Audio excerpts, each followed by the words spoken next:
Lola was a secret keeper, her life a thread woven through time itself. She had walked in moments long past and glimpsed futures not yet born. At 25 she looked ordinary, but her eyes held the reflections of forgotten skies. Her athletic build carried the burdens she chose to bear. Lola was a time traveler, a silent guardian moving between humanity's darkest hours and brightest dawns. She witnessed our failures and our triumphs, not for conquest or fame, but for quiet purpose. She sought out moments where a small act of kindness could ripple through a life. Lola didn't change the course of wars or nations. Her purpose was more personal, more profound. She was a witness, a helper, carrying memories of humanity's deepest sorrows and brightest hopes. Her existence was unique and lonely, standing between what was and what could be. Her device was a small, smooth stone, warm when it was time to travel. It guided her through the currents of time, responding to great moments of human need. She never knew exactly where she'd land, only the era that called to her. The stone pulled her toward the shadows, where hope was thin. She trusted its silent guidance, leading her to the mud-soaked fields of France and the frightened cities of war. She was a weaver of timelines, mending the small frayed edges of human experience. Her only tools were compassion and knowledge of what was to come. She knew which paths led to safety, which whispers of hope were true. This knowledge was a heavy coat, isolating her from those she helped. She could offer warmth, food, or a safe direction, but never her name or story. She was a ghost, a fleeting presence of warmth in a world grown cold. Her life, deeply connected to humanity, yet forever apart from it. And so, Lola walked the timelines, quietly shaping the world in ways no one would ever know. During the Great Wars, Lola became a whisper in the dark. She moved through ruined villages and refugee camps, always seeking those left behind. She'd appear with food, guide families to safety, then vanish, an angel, a mystery. Blending in, she wore the era's clothes, kept her head down, her voice soft. Her athleticism let her carry children over rubble or run when discovery was near. Her secret was her shield and her cage. In 1917, she found an orphanage near the front lines, supplies gone, hope fading. Lola foraged, taught survival, repaired roofs, and told stories to the children. She was a fleeting source of strength, a temporary fix in a broken world. When help arrived, she disappeared as quietly as she'd come. Years later, in another war, she found her mother and children lost in a bombed city. She led them through alleys to safety, gave them her last water, then melted into the shadows. To those she helped, she was a symbol of unexplained kindness. Even in the darkest times, goodness could appear without reason or reward. Lola's presence was brief, but her impact was lasting. She was the ghost in the trenches, the hope in the chaos, and always she moved on. Each return to her own time left Lola with a deeper ache. The horrors she witnessed became part of her, the faces of frightened children haunting her memory. The sadness was a constant companion, a heavy cloak she could never take off. She'd seen humanity at its most brutal, and the simple joys of her own time felt distant. She tried to process the tragedies, but the questions circled. How could the world hold so much pain? Her compassion drove her to help, but it also meant she felt every loss. She could not become numb. To do so would be to lose the meaning of her mission, so she chose to feel it all, absorbing the sorrow of the past. She walked her own peaceful streets and saw ghosts, shadows of soldiers, fear in strangers' eyes. Lola often wondered if her small actions made any real difference. She could save a family, feed a child, but not stop the wars. She was a single drop of rain in a raging fire. Yet she had to believe each small act of kindness mattered. In the quiet hours, the weight of it all threatened to crush her spirit. But she held on to hope, believing that saving one life was enough. And so, she continued. One day, the stone in her hand pulsed with a new energy, bright, humming, different.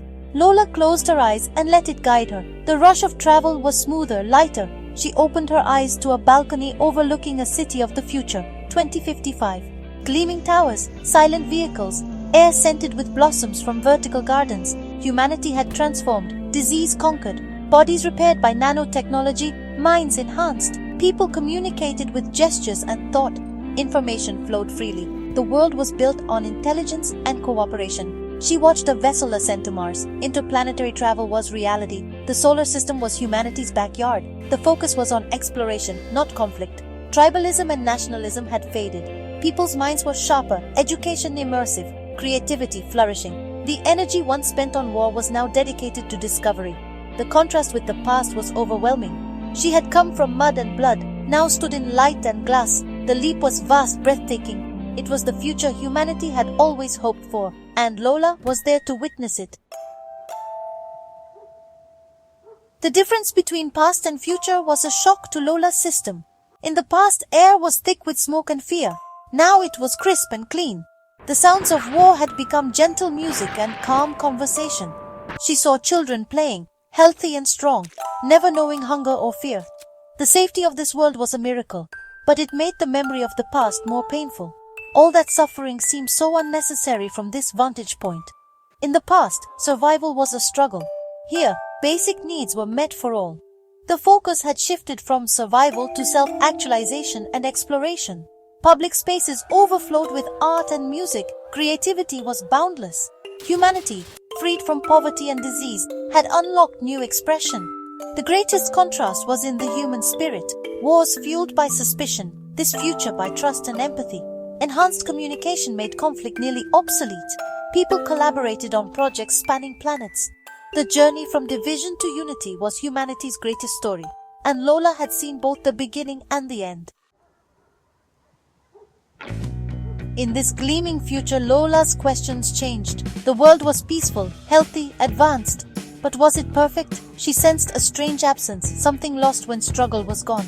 In the past, hardship forged deep bonds and fierce joy. Here, life was easy, emotions smoother, the peaks of joy less dramatic. Had progress solved the problems of the soul? Did these enhanced beings still ask, "What is my purpose?" She asked a man if he was happy. "I am content," he replied. Logical, but lacking passion. Lola realized a perfect world might not be one without problems, but one with subtler challenges. The challenge now, finding meaning in a life without struggle.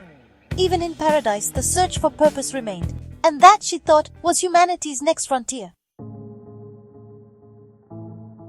In 2055, humanity's purpose was the exploration of the cosmos. United, they sought knowledge and understanding among the stars. Lola admired their ambition, but wondered if the search for meaning had become external. In the past, meaning was found in family, faith, survival. Now, with survival guaranteed, perhaps the emptiness of space mirrored a new emptiness within. Were we defined by overcoming obstacles? What happens when there are none left? The search for meaning was not over. It had simply changed form. The questions were no longer how to survive, but why. The answer, Lola realized, was still within the individual. The search for purpose was the final, eternal human frontier. The stone cooled. Lola's time in the future ended. She returned to her own time, June 18, 2025, beneath a willow tree in a quiet park. The sun was warm, the world familiar. She pulled out her journal, her ritual after every journey. Under the willow's shade, she wrote of mud and fear, glass towers and flying cars. The willow was her anchor, its branches a protective embrace. Here, she was just Lola, not a ghost or a witness. Writing connected her fragmented experiences into a single story. Her journal honored the people she'd met, their struggles and triumphs. It was a testament to humanity's darkness and light. As she wrote, sadness and awe merged into hope. She had seen the worst and the best of us. The future was a possibility, a promise to be built, choice by choice. Lola closed her journal, leaning against the willow looking up at the blue sky. The future was a blank page, not yet filled with starships or bombers. The story was waiting to be written by those living now. Every act of kindness, every choice to cooperate was a sentence in that story. Her role was not just to witness, but to hold on to hope. She was proof that humanity could survive its darkest hours and build something beautiful. The sadness of the past and the promise of the future were connected. The struggle was the engine of progress. Her life bridged the gap, remembering pain to appreciate peace, despair to recognize achievement. The search for meaning never ends, but it begins with building a world where people are free to ask. Lola wrote, "The future is not a place we are going to, it is a place we are creating. The path is made by walking, and the journey changes both the traveler and the destination." She closed the book at peace, knowing the story of humanity was far from over, and we all held the pen.